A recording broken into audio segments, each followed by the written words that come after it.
مرحبا، شلونكن؟ اليوم الفيديو راح يكون عن جبت شخصية أفلام كرتون يعني. وبعدين أنا عدلت عليها. أول شي خططت جسم الأفلام كرتون. بعدين شلت الخلفية اللي وراها لأني أنا كنت أظبطها على طريقتي. بعدين خططت الشعر من ورا.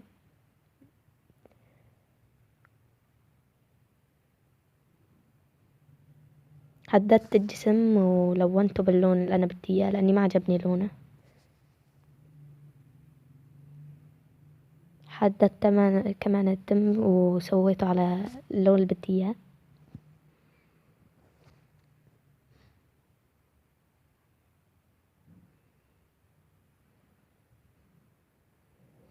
بعدين حددت العيون وأنا ظبطتها على طريقتي ولونتهم.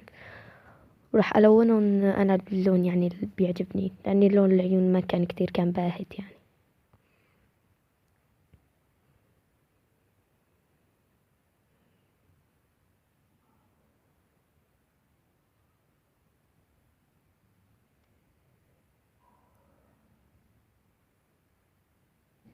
بعدين حبيت أشيل الشعر لأني ما عجبني كتير يعني شعر الشخصية، يعني ما تغير منه شي، بس لو شلت الشعر كان كتير راح يتغير أشياء.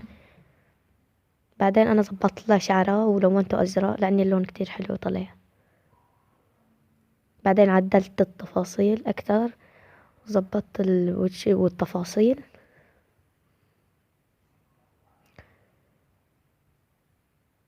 بعدين طولت لها الإيد مشان يعني تطلع حلوة أحلى من قبل، كانت الإيد مو كتير. بعدين حبيت أظلل الغرة وهيك.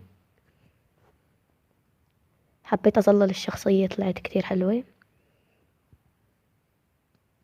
وبس والله هاي هي النتيجة طلعت. وفي كمان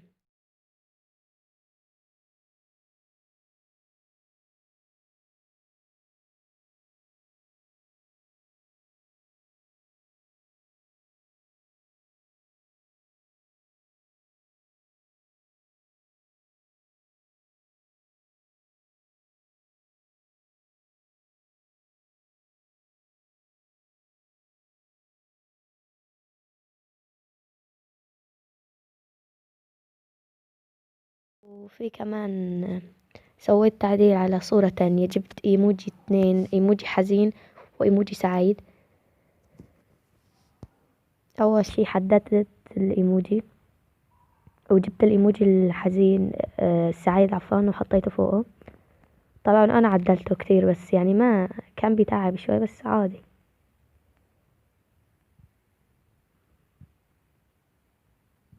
اول شي ما كان عم يزبط معاه شكل دائرة، بس جبت مسطرة على شكل دائرة وزبطته على المزبوط. بعدين حبيت الون ورا الشخصية الحزينة اسود وورا الشخصية السعيدة ازرق. بس والله هي النتيجة.